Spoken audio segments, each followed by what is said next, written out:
eu estou no celular, não consigo ver quem é que está. Quem é que está. Hoje não. Estamos aqui com mais de 60, quase 60, mais de 60 pessoas. Eu não estou conseguindo ver aqui na tela do celular quem é que está presente. Mas eu estava conversando com um amigo hoje aqui, cujo nome eu não vou mencionar, por uma questão de privacidade, mas a gente falava sobre justamente a ANPD. Ele é da opinião de que as empresas já poderiam estar se adequando à ANPD, à Lei Geral de Proteção de Dados, independentemente da ANPD. E eu sou da seguinte opinião em relação a esse assunto. Eu acredito que sim, as empresas têm mesmo que buscar adequação, mas existe um desafio adicional para o caso brasileiro, que é essa completa omissão estatal em relação a um órgão que é fundamental para o processo de conformidade à proteção de dados no Brasil. A ANPD ela tem vários papéis, né? É um assunto que eu sempre falo, quem me acompanha aqui sabe disso. Ela tem o papel de fiscalizar, que é o mais comum, mais recorrente, fiscalizar e punir. Ela tem o papel de interpretar a lei, que inclusive está assegurado na própria LGPD, tem lá um dispositivo que fala exatamente isso, cabe à ANPD a interpretação sobre a lei. E o terceiro ponto seria o de educar. É um outro papel fundamental. Desses 3 pontos, a prioridade, na minha opinião, se a ANPD estivesse vigente não, se ela estivesse implementada, primeiro ponto, a prioridade 0 da ANPD hoje, para mim, seria de regulamentar a lei. Porque a lei não está regulamentada, isso é um absurdo. Você cria um conjunto de regras para as empresas e para o setor público seguirem. Diz o seguinte, olha, está aqui, esse é o manual das regrinhas, está aqui. Quero que você esteja preparado para responder esse manual até dia 16 de agosto de 2020. Está aqui na sua mão. Aí você, feliz da vida, pega o manual, começa a folhear, está faltando um monte de página. Um terço desse manual está sem página. E você deixou bem claro lá atrás, falou, olha, eu vou cobrar tudo isso de você. O que você faz? Você fica desesperado, porque como é que eu vou entrar em conformidade se tem que estar faltando tanto pedaço aqui da lei? E acaba que a gente, às vezes, fica buscando a orientação de DPAs estrangeiras, né? Por exemplo, vamos falar aí de transferência internacional, mas quem vai definir se é um país adequado ou não é a ANPD. A gente pode até considerar, não, vamos considerar que os Estados Unidos porque tem o Privacy Shield da UE com eles, ok, então certamente será, acredito que sim, mas não sei se vai ser, de fato, né? Exato. Isso é uma falta de racionalidade brutal, na minha opinião, brutal. Porque, veja, a gente estava falando no início da nossa conversa. Tem custo? Tem. Custo econômico, custo de tempo e custo humano também. Pessoas dedicadas para isso. Se tem custo, eu preciso saber como que eu vou gastar.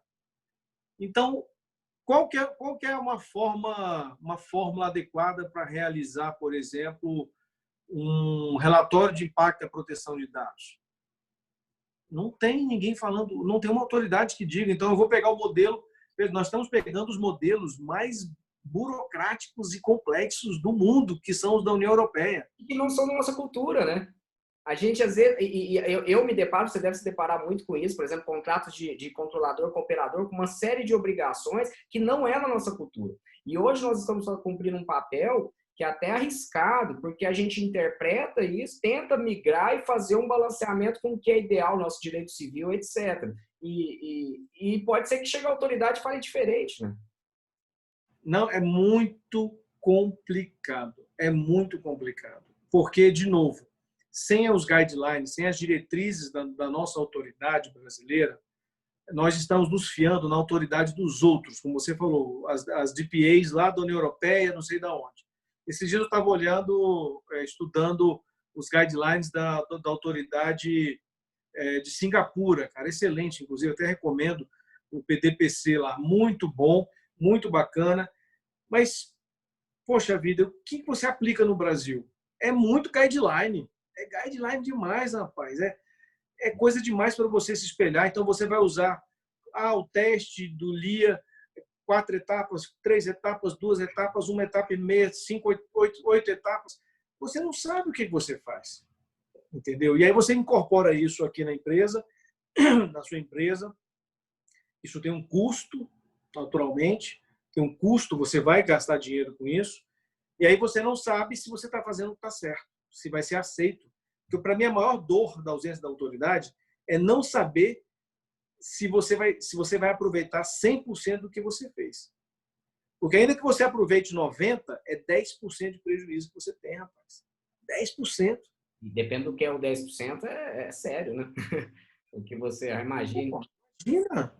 Agora, assim, o fato de estar... Isso aí eu lembro que a gente discutiu muito, né? Até na tramitação, a questão de ser agência. A gente sabe que era o melhor cenário era o melhor cenário, era o que todo mundo desejava. E acabou caindo dentro da presidência com uma questão que eu até desconhecia até então, né? Esse regime jurídico transitório, né? Não obrigatório, né? De 2 anos para virar uma agência, mas não vai virar se não quiser, porque basicamente é isso. E no Brasil, né? A gente, se nem o passado é certo, né? Como dizia Pedro Malan, imagina o futuro. Mas você acha que essa autonomia decisória e administrativa que está lá no papel, ela de fato vai conseguir ser implementada? Assim, porque a gente está falando, você disse que a gente está falando de uma regulamentação, né? De viabilizar startups, de viabilizar pequenos negócios, de saber até onde os grandes ou determinado tipo, não, a gente não está falando só em tamanho, né? Mas às vezes tipos de dados que são tratados, volume de dados. E qual que é a sua visão, professor? Assim, o que nós vamos fazer? O que de fato essa autoridade vai conseguir fazer? Porque eu não visualizo, Rafael, pessoalmente, que nós não vamos ter uma agência tão cedo. Né? Não me parece. Eu também tenho a mesma perspectiva que você. Eu não acho que essa agência vai ser criada tão cedo. Eu, honestamente, nem sei se vai ser criada a tempo. Vamos supor que a lei seja prorrogada para maio. Nem sei se até maio a gente vai ter essa condição. Esse dia eu recebi aqui hoje no meu celular uma notícia de um estudo que foi feito lá no Senado, da IFE, né, que é a Instituição Fiscal Independente, que é uma instituição vinculada ao Senado que faz projeções macroeconômicas e fiscais para o Brasil. A IFE soltou um estudo dizendo que o país só vai se recuperar dessa pandemia aí, em termos fiscais, em 2033. Eu falei, rapaz, eu tô aqui achando que ano que vem já vou estar começando a melhorar um pouco. Eu vi um da Forbes que os CEOs mais otimistas pensam numa retomada em 2023, né? Assim, a nível. Olha isso, cara. Então, assim, aí você imagina quando é que essa autoridade, se os argumentos que estão sendo utilizados, né, de dificuldades, crise econômica, financeira, tal, ausência de autoridade, se isso tudo continuar se perpetuando, e você em 2023, ou então 2033, cara, a gente não vai ter nunca esse negócio no Brasil. E é muito ruim, porque a sociedade já está clamando por isso, mesmo que o Estado ainda não tenha se alinhado em termos de política pública a esse assunto, mas a sociedade já está clamando por isso. E isso é muito ruim, porque, veja, o que ocorre se a lei entrar em vigor em agosto agora, ou então em maio, sem Autoridade Nacional de Proteção de Dados? Na minha opinião, o que vai ocorrer com a entrada em vigor dos direitos e deveres que a LGPD prescreve, o que vai ocorrer é a regulação judicial de um tema administrativo. Horrível.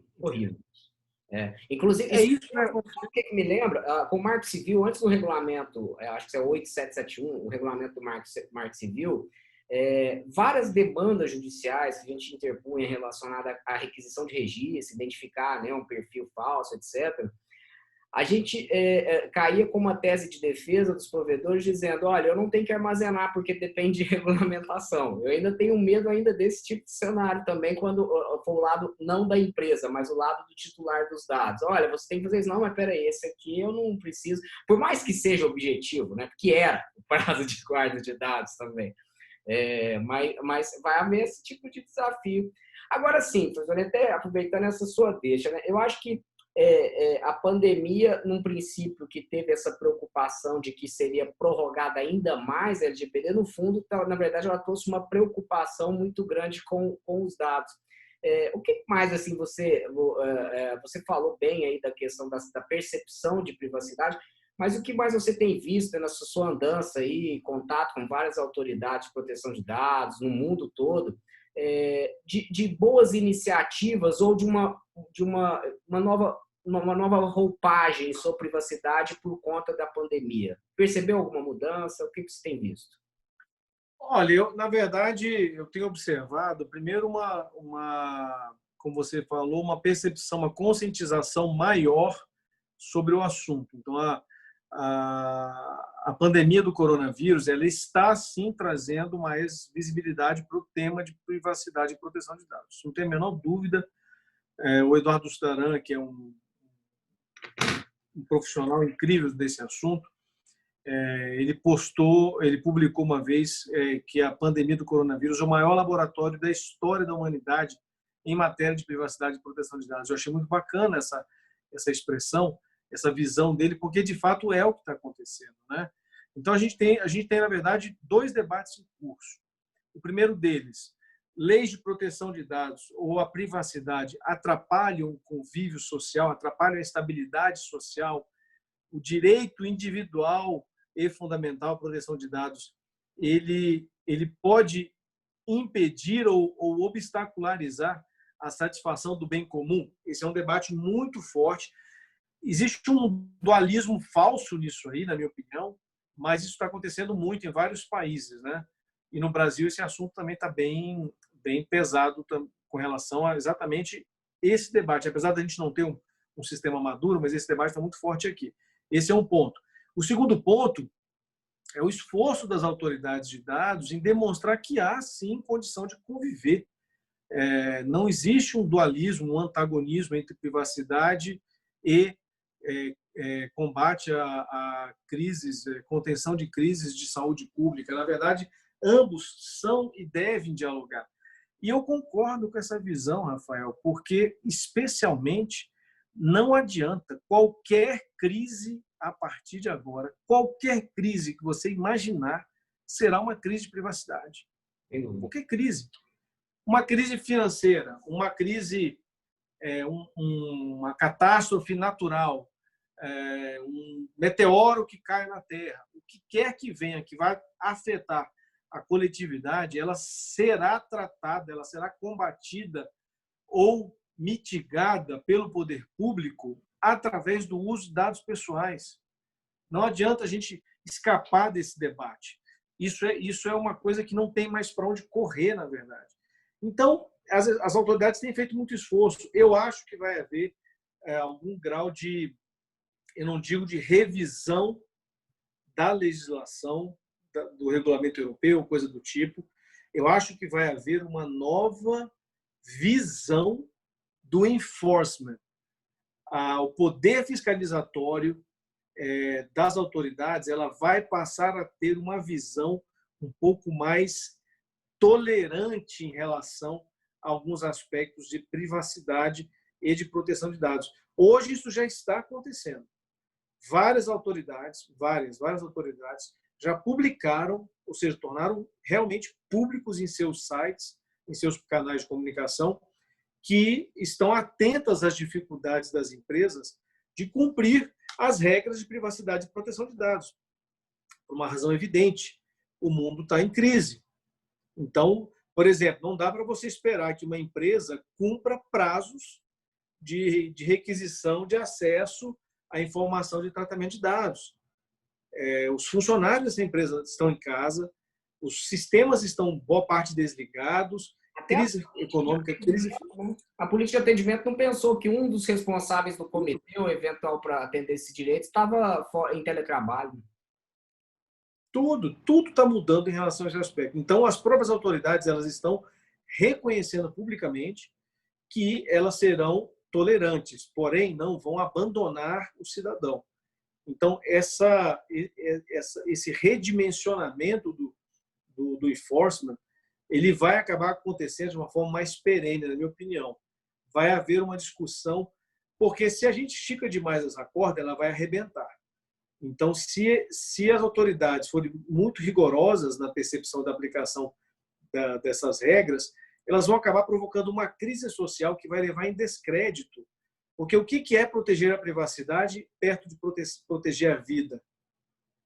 Não é nada. Vamos combinar que não é nada. Então, é muito provável que haja uma releitura dessas regras, que haja um pouco mais de tolerância das autoridades, mas que, por outro lado, tem que ser casada com o maior intuito e esforço das empresas e do setor público em proteger a privacidade.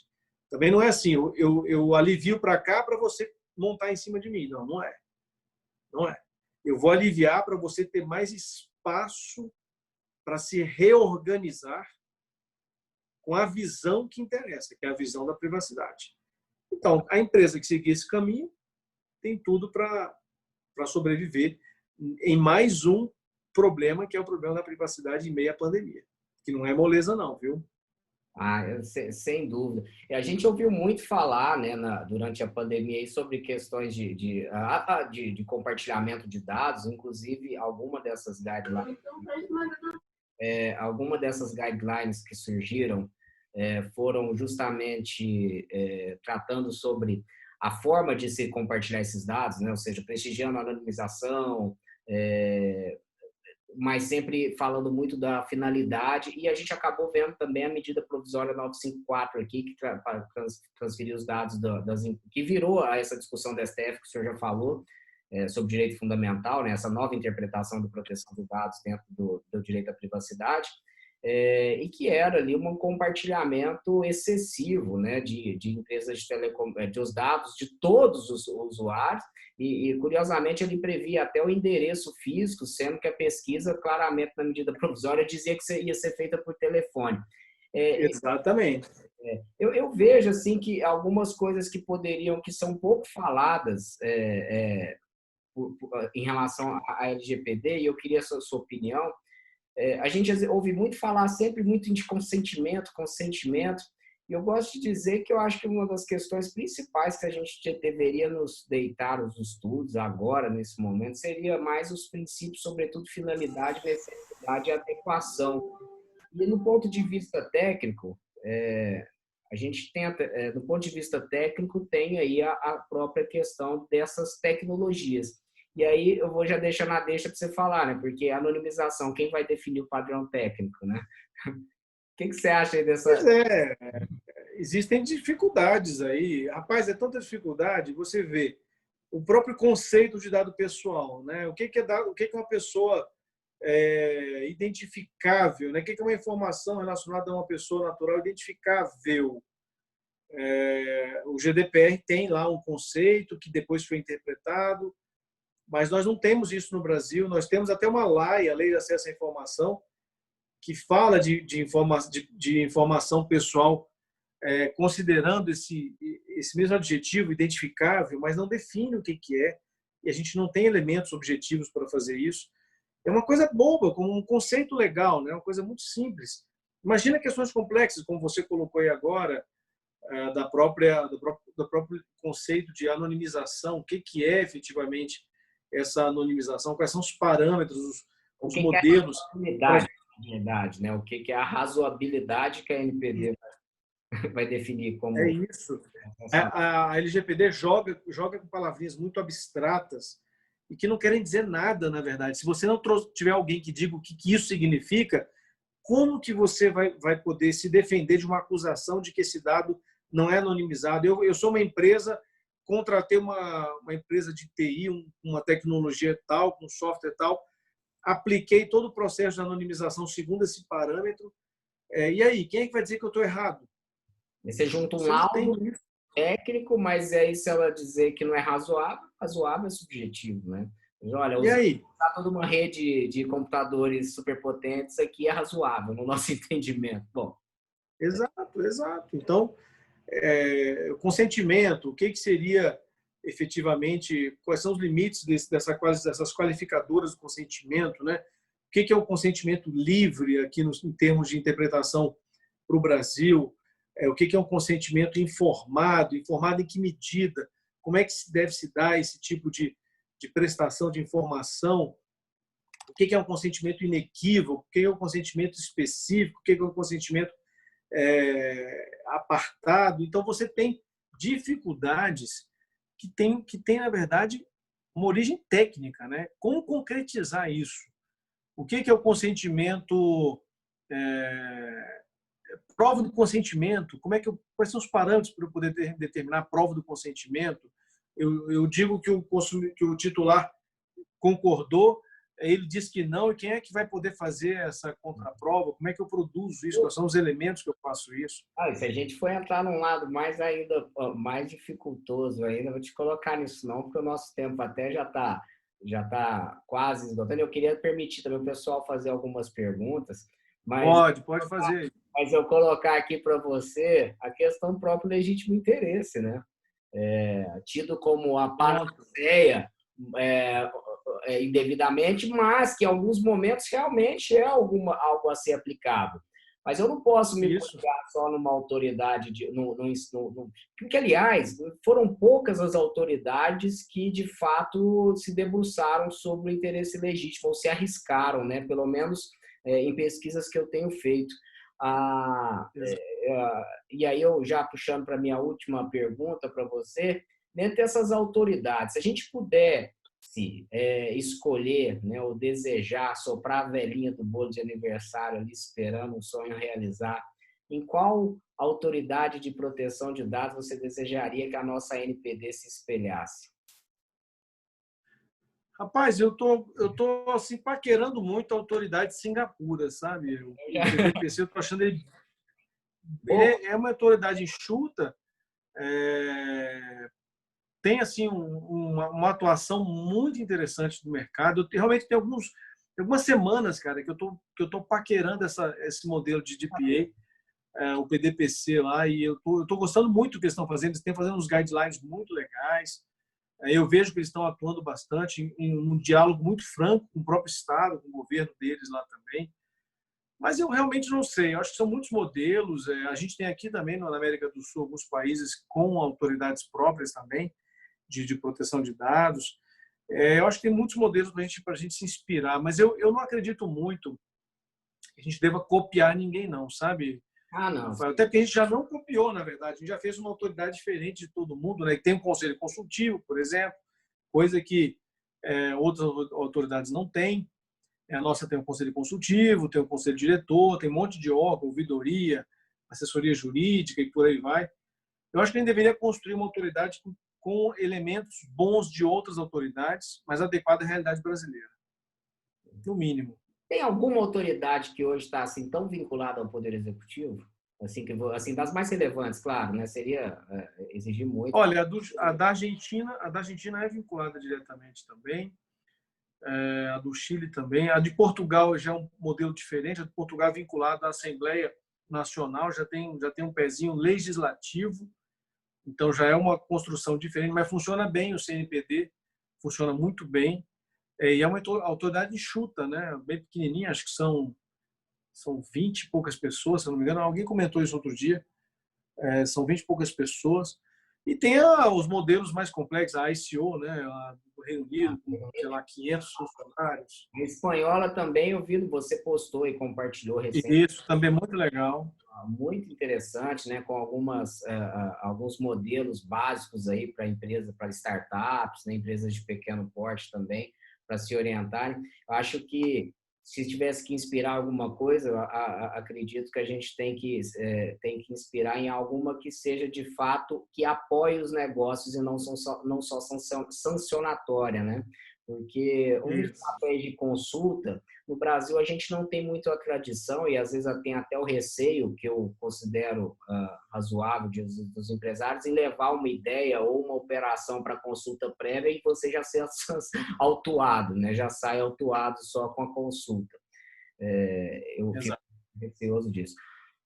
Professor, o senhor não dá mais aí alguns minutos para alguém que quiser? Vamos lá, vamos embora. Vamos para as perguntas aí.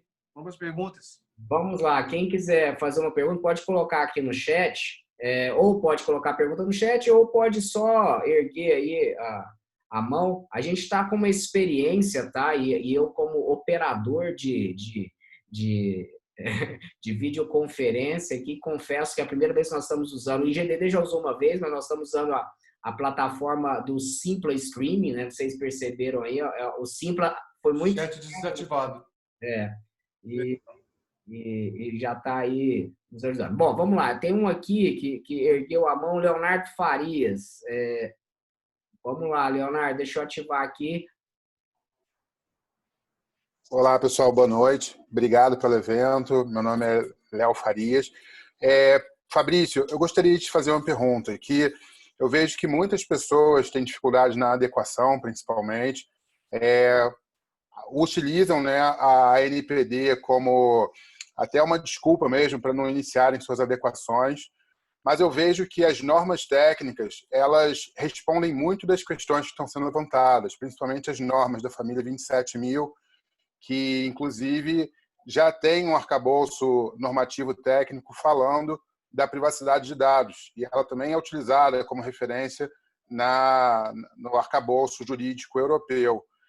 Sendo que essa norma ela foi traduzida pela BNT e ela é perfeitamente aplicável a muitas coisas da LGPD. Mas a impressão que eu tenho é que isso não é muito utilizado. Assim, enfim, todo mundo está simplesmente só lendo lei, lei, lei. A lei, de fato, diz o que quer, mas não diz como adequar. E o pessoal está deixando passar, talvez, aí uma oportunidade boa de se envolver com as normas técnicas. Qual a sua opinião com relação a isso? Obrigado aí pelo espaço. Olha, obrigado a você. Rafael, a gente vai... pergunta e resposta, né? Você não vai fazer bloco, não, né? Pode ser direto. Tá.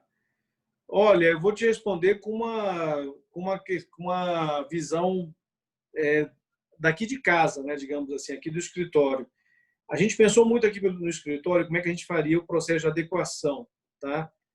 E pensamos em fazer a nossa própria adequação, já que a gente está no mercado, né, fazendo para os outros. Mas aí a gente chegou à conclusão de que, considerando todas as questões que envolvem proteção de dados no Brasil e tudo mais, haveria um pouco mais, até porque nós fazemos por nós mesmos, poderia se levantar questionamento, por aí vai. A gente optou por passar pelo processo de conformidade a partir das normas ISO. Então, a gente vai fazer, a gente já startou o processo de adequação aqui. Claro que tem uma visão pessoal nossa sobre todo esse processo, mas a gente contratou uma consultoria para fazer a adequação das normas ISO aqui no nosso escritório. A gente não vai se propagar como um escritório adequado em proteção de dados, não é essa a nossa intenção, a gente apenas quer usar um elemento. Olha, nós conseguimos obter uma referência que tem uma credibilidade de mercado, de uma instituição neutra e que apresenta parâmetros objetivos. Porque a dificuldade que a gente tem aqui quando a gente presta o serviço para os clientes, que é uma decisão que os clientes adotam, mas a gente sempre apresenta essa recomendação, é a de que você pode passar pelo processo, agora você só não vai ter condição de dizer que está adequado. Então, como a gente participa de licitação aqui no escritório também, então a gente tinha essa necessidade de obter uma espécie de acreditação, digamos assim, algum nível de certificação com credibilidade neutra, para que a gente possa participar desses processos. Então, a gente optou por esse caminho. É um caminho relativamente simples, talvez se a gente fizesse a autoadequação fosse até mais fácil ainda. Tem um custo, né, como vocês sabem, tudo tem um custo, mas quem quer economizar em privacidade está fazendo um péssimo negócio. Então, tem que abrir o bolso mesmo, não tem jeito, mas é só um processo que se faz, depois você entra num ritmo mais saudável. Então, a minha resposta à sua pergunta é essa. Nós aqui estamos fazendo isso no nosso escritório, é uma decisão que cabe a cada um. Eu não conheço muitos escritórios no Brasil, me parece que tem poucos escritórios que estão em conformidade com as normas ISO, mas é importante que cada um caminhe trilhe algum caminho, qualquer ele que seja. A gente optou por esse em função da credibilidade mais ampla que isso oferece neste momento. Nós também, tá? professor, na linha da ISO também. É isso aí. Aqui, ó, uma pergunta interessantíssima e oportuna do Claudinei, né, perguntando aqui sobre direcionamento, sobre privacidade de titulares no contexto de RH, né, no que se refere à medição de temperatura, divulgação de diagnóstico, ou seja, essa coleta de dados sensíveis, alguns sensíveis, para voltar às atividades empresariais. Se tinha direcionamento. Primeiro ponto que a gente tem que lembrar, e de novo, isso não é um alvará de euforia, não, tá? Primeiro ponto que tem que lembrar é que a LGPD não está em vigor. Então, qualquer que seja a análise que você vá fazer em relação a isso, você tem que levar em consideração exatamente este ponto. Qual é o seu risco e qual é a consequência em função da proposta de tratamento que você vai realizar. Então, dito isso, qual que é a melhor forma, na minha opinião, de você executar uma espécie de plano de retomada, né? A gente está até fazendo uns aqui agora, plano de retomada da pandemia. Acho que a melhor forma de você enxergar é pegar esses parâmetros altamente rigorosos da proteção de dados que você encontra lá fora, que são basicamente o quê? É só pegar os princípios. Pega os princípios que regem a proteção de dados, princípio da minimização, princípio da necessidade, princípio da finalidade, princípio da segurança, princípio da adequação, princípio da responsabilidade, soma esses elementos numa proposta de ações e atividades que você vai realizar e leve em consideração que o foco é o titular. Coloque o titular no centro desse eixo e aí você vai ter uma percepção ampla de como você deve seguir. Então, por exemplo, eu vou trazer todo mundo da minha empresa de volta para o escritório. Maravilha. O meu governador aqui, meu prefeito liberou, vai vir todo mundo. Bom, primeira coisa, transparência. Se você não tem um plano de retomada em termos de privacidade, desenvolva um plano de retomada em termos de privacidade. Faça isso. Por quê? Porque o seu funcionário precisa saber. É muito simples. Transparência. Então, transparência. O que é que nós vamos fazer? Isso. De que maneira? Dessa forma. Quais são os dados que eu vou coletar? São esses dados que eu vou coletar. Para que eu vou coletar? Para isso. Com quem que eu vou compartilhar? Com fulano, com beltrano, com cicrano. Qual que é a política que você terá, que você vai adotar, caso alguém seja constatado sintomas ainda do coronavírus? Eu vou adotar esse protocolo aqui, esse é o meu protocolo de ação. Apresenta essa proposta de transparência com toda essa percepção anterior que eu falei, finalidade, adequação, necessidade, segurança, blá, blá, blá, e aí você constrói e comunica aos seus funcionários. É muito simples, na verdade. Quer dizer, simples não, desculpa, não tem nada de simples. Na verdade, a visão é simples. É a visão de se preocupar. Ponha-se você mesmo no lugar do seu funcionário. Se você se puser no lugar dele, você vai ter essa percepção. Olha, o que aconteceria comigo se eu descobrisse que estou com coronavírus? Os meus colegas iam se afastar de mim? Iriam se afastar de mim. Então, eu tenho que ter alguma preocupação com relação à informação que eu vou divulgar. E outra, em protocolo sanitário. Estou aqui na minha mesa, na minha baia, aqui tem 5 pessoas. Maravilha. Então, protocolo sanitário. Vou ter que chamar todos os 5, pega individualmente, cada um conversa, explica, tal. Cria uma política interna na sua empresa para vincular o comportamento desses funcionários, porque se eles abrirem a boca além do que devem, eles têm que responder por isso, tá? Porque não é só a política da empresa, a preocupação dos empregadores, é a preocupação dos empregados também. Eles também têm que se comprometer com as políticas internas de privacidade. Se ele está sendo investigado porque sabe que o colega dele está com coronavírus, ele não tem que falar para outra pessoa, a não ser que esse seja o protocolo. Se não for, então mais ou menos nesse sentido. Se você fizer isso, você vai estar bem blindado de questionamentos, porque eles virão, tá? Eles virão. Deixa só a justiça trabalhista voltar a funcionar para a gente ver como é que vai ser. Bom, dentro dessa linha, eu lembrei aqui, Fabrício, logo no começo da pandemia, numa instituição de saúde, a pessoa preocupada perguntou, bom, em relação a dados pessoais, se eu souber que a pessoa está com aqui dentro, a pessoa que está com Covid, eu tenho que informar a imprensa, afinal de contas, precisa saber. Eu falei, olha, não tem que informar, você tem que informar as autoridades sanitárias, tentar preservar nomes. Pelo amor de Deus. Mas é porque aí tem que ir buscar quem que ela andou, porque era logo naquele início, né? Porque tentava rastrear todo mundo. Eu falei, não, né? Não é mesmo.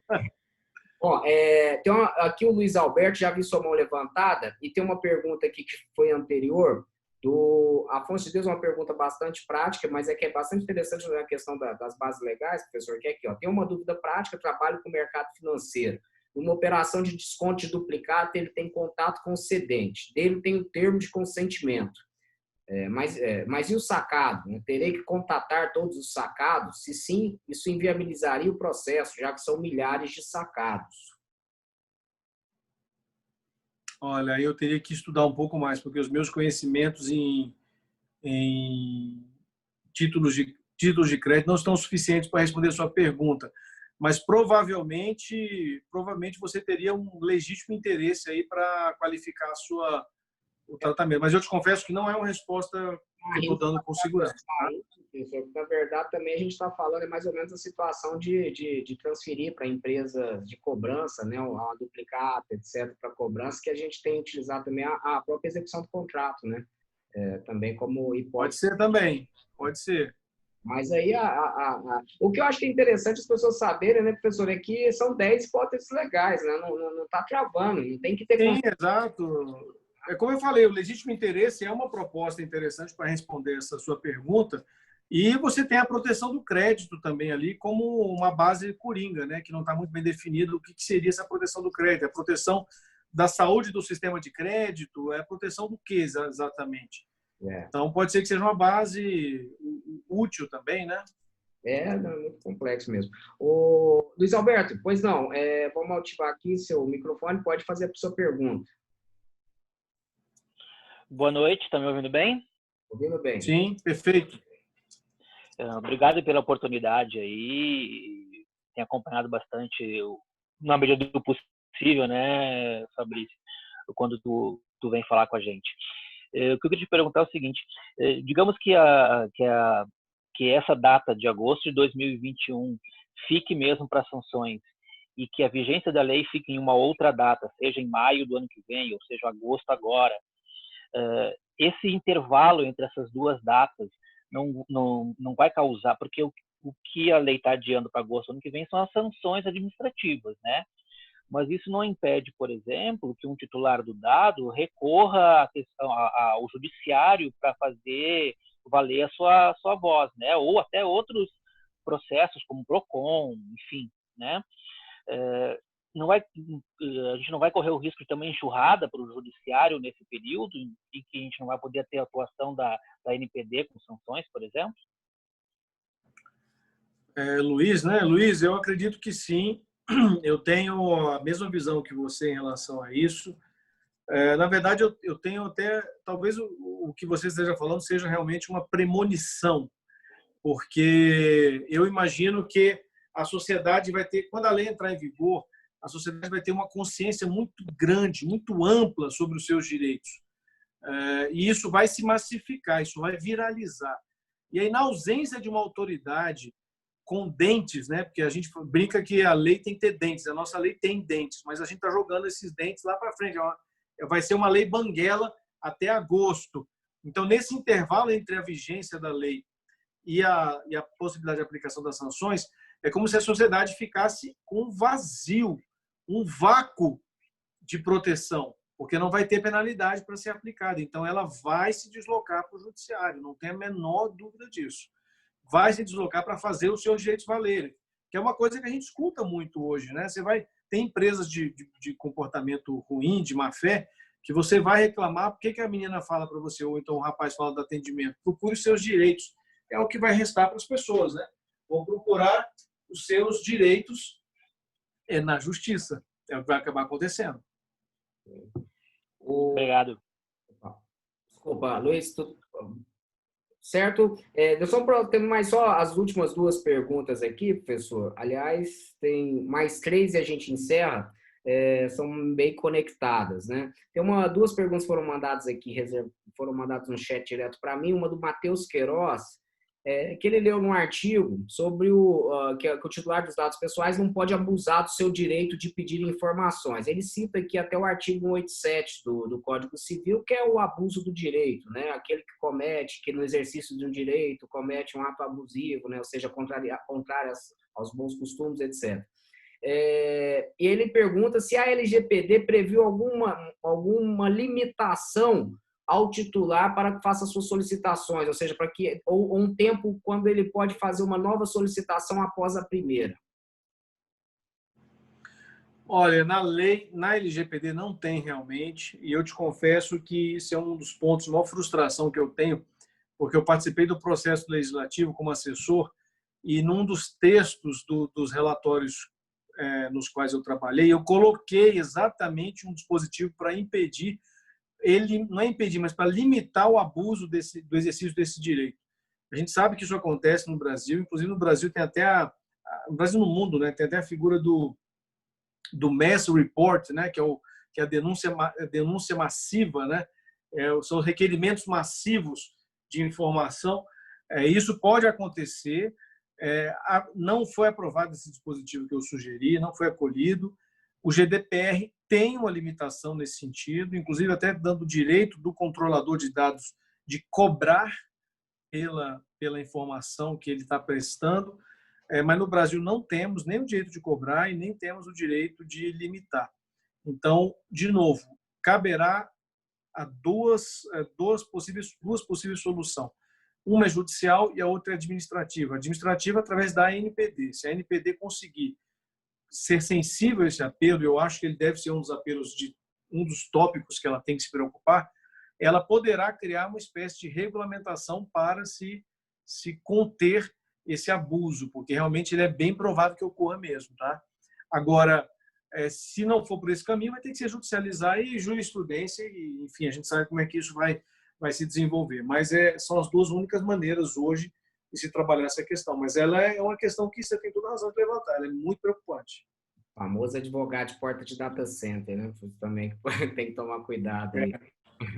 Bom, aqui só, então, para a gente encerrar, ele pergunta no processo de adequação à LGPD, qual o percentual, se você se arrisca aí a dizer percentual de TI, quanto que é percentual de jurídico no processo? Essa é uma pergunta complicada, porque ela depende do nível de maturidade das empresas. Tem muita empresa que está muito bem madura em termos de tecnologia e segurança da informação, para as quais é muito até simples o processo. São apenas algumas adequações jurídicas e outras de tecnologia e poucas de procedimento.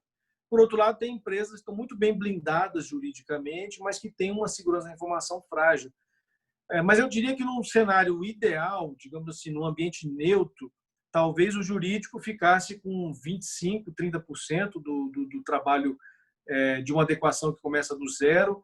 A TI, a segurança da informação, talvez pudesse ficar ali com algo em torno de 40%, 50%, e o restante, os outros 20% a 30% dessa fórmula, ficaria com alguém responsável pelos processos, porque a adequação envolve uma mudança de processos também. Então, tem que ter pessoas que têm essa percepção de organização dos procedimentos, dos fluxos, dos protocolos internos. Então, acho que uma equação boa seria isso, processo de compliance. Seria dimensionar alguém com essa visão de processos, alguém com a visão de jurídico, alguém com a visão de tecnologia. Claro que isso é uma forma muito simples de enxergar a questão, porque isso pode ir muito além, muito além, mas é uma formulinha básica aí que muita gente tem aplicado e que tem dado muito certo. Bom, só para finalizar aqui, o Ataíde me mandou aqui uma mensagem, também, ele cita aqui uma decisão que eu confesso que eu não tive conhecimento dela, da DPA, Autoridade de Proteção de Dados belga, que aplicou uma multa milionária em uma empresa que tinha o seu DPO acumulando funções. E aí ele fala que, considerando que a LGPD não possui, né, infelizmente não foi aprovada essas alterações mesmo, definição clara quanto, na verdade, as funções do DPO, mas ele especialmente cita aqui a possibilidade de acúmulo de funções do encarregado. Ele queria saber o que você acha sobre como o Brasil pode seguir em relação a se o encarregado poderia ou não acumular funções. Claro que tá muito Essa foi uma decisão muito interessante e, no fundo, não é tão surpreendente assim como a gente pensa. Primeiro ponto que se tem que observar, até a própria autoridade belga de proteção de dados publicou depois uma declaração pedindo para as pessoas tomarem cuidado com essa decisão, porque ela não é regra, tá? Ela não é uma regra geral. Ela foi uma decisão adotada com um parâmetro específico do caso concreto. Então, naquela investigação específica, foi uma empresa de telecomunicação, naquela investigação específica, eles constataram que o diretor de conformidade, o diretor de compliance da empresa que estava acumulando com essas funções, a ele não estava sendo garantida a devida autonomia, tanto autonomia como em termos de recursos também. O que são recursos? É recurso de tempo, recurso de dedicação. Não há problema em acumular funções, o DPO acumular função com outro. O problema é qual o nível de cumulatividade com outras atribuições que possa assegurar a ele tranquilidade para exercer a sua função de DPO. Então, se ele é DPO e é mais alguma coisa, qual que está predominante ali nessa relação dentro da empresa? Porque o que for predominante vai pautar a atividade principal dele. Então, se ele é um DPO nas horas vagas, pode ser que ele não esteja dando tempo, dedicando tempo suficiente para a conformidade e para o cumprimento de suas várias atribuições, que o GDPR tem várias atribuições para o DPO. Pode ser isso. Então, nesse caso específico dessa empresa de telecomunicação, se constatou isso, que não houve essa garantia de que o compliance officer lá pudesse estar dedicando tempo suficiente e recursos suficientes para a proteção de dados. Mas essa não é regra. No Brasil, de novo, escuridão total. Não sabemos, porque não sabemos nem os requisitos. O GDPR, pelo menos, fala até os requisitos. Aqui não tem requisito. Você pode ter até um historiador, um contador, um bibliotecário. Qualquer um pode assumir. Nem curso superior precisa ter no Brasil, hoje, para você ser DPO. Então, enfim, o que você espera do Brasil? Vamos ter que esperar. O que você espera é que temos que esperar mais um pouquinho. Mas, é claro, adotando os parâmetros, né, internacionais, da União Europeia, são bons parâmetros para vocês ter algum grau de tranquilidade. Professor Fabrício, que pena. A gente vamos encerrar aqui nosso webinar, assim, muito feliz de poder contar com o seu conhecimento, que trazer o pessoal do GDD, né, por todo mundo aqui da região. E eu sei que tem muita gente de fora aqui também, né? Isso é uma vantagem, que a gente fica cada vez mais acessível a todos. Antes de encerrar, eu queria deixar um recado para as pessoas aqui que o IGDD ele vai lançar oficialmente, mas já está funcional, a nossa página de filiação, ou seja, nós vamos permitir aí que as pessoas tenham uma filiação à taxa módica para que possa ter acesso a descontos, conteúdos especiais. A gente pensou isso com muito carinho, justamente voltado aí para estudantes, né, para fomentar o direito digital. E já antecipando também aqui um save the date, né? Deixa eu passar aqui exatamente as datas, antes que me chamem a atenção aqui. No dia 13 e 14 de agosto, nós vamos ter o segundo seminário Goiano de Direito Digital. O senhor Fabrício nos deu a honra de participar do primeiro presencial. Aqui, fez um sacrifício danado, porque atender Instituto humilde é assim mesmo, né? A gente não tem muitos recursos. Não, foi ótimo. Foi ótimo.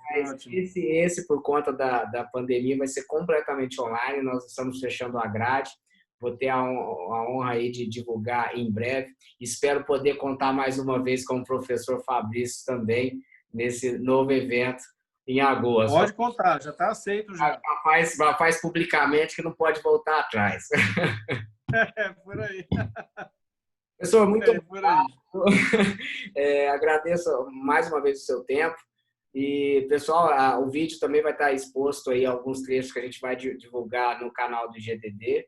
E lá também tem todas as lives, todos os eventos que nós estamos fazendo. Todo mundo, cada membro está ali produzindo um conteúdo. Tem funcionado bastante, que me deixa muito feliz, né? Aquele desafio nosso de trazer o conhecimento do direito digital. Hoje em dia, professor Fabrício, aqui no IGDD o pessoal está fazendo, eu nem fico sabendo mais, porque o negócio está maravilhoso, está todo mundo produzindo. Assim que é bom, ganhou perna própria. Eu queria era sempre assim. E deixa aí as suas considerações finais. Bom, pessoal, eu agradeço mais uma vez. Rafael, muito obrigado. Agradeço ao Instituto pelo carinho do convite. Parabéns aí pela promoção do evento, pela divulgação desse tipo de conhecimento. A gente está na fase de disseminação, então, enfim, enquanto o pessoal aguentar a live, a gente vai continuar fazendo live, né, Rafael? Não tem jeito. Mas é isso, pessoal. Eu acho que nunca esgotaremos, pelo menos não num cenário, nunca é muito tempo, mas num tempo próximo, imediato, a gente não vai esgotar a quantidade de dúvidas, A gente vê pelo nível das perguntas que vieram aqui agora do nosso evento, e com certeza muitas outras virão mais. À medida que as pessoas forem se investindo, se miscuindo no assunto da adequação, elas vão percebendo os gaps, os conflitos, os problemas interpretativos de aplicação concreta da lei. Isso faz parte do processo, são as dores da adequação. Essas dores são necessárias até para a gente valorizar o trabalho que se faz em relação a isso. Mas é o que eu sempre falo, todo evento eu termino dessa forma. Apostar em proteção de dados e privacidade é uma aposta inteligente. Então, continuem apostando, porque esse é um caminho sem volta. Maravilha. Obrigado, professor. A gente não despede mais pessoalmente com a mão, mas fica aí a distância. Show de bola. Aí que maravilha. E até a próxima. Muito obrigado. Obrigado, pessoal. Boa noite a todos aí. Boa noite. Obrigado, Rafael. Um abraço. Tchau.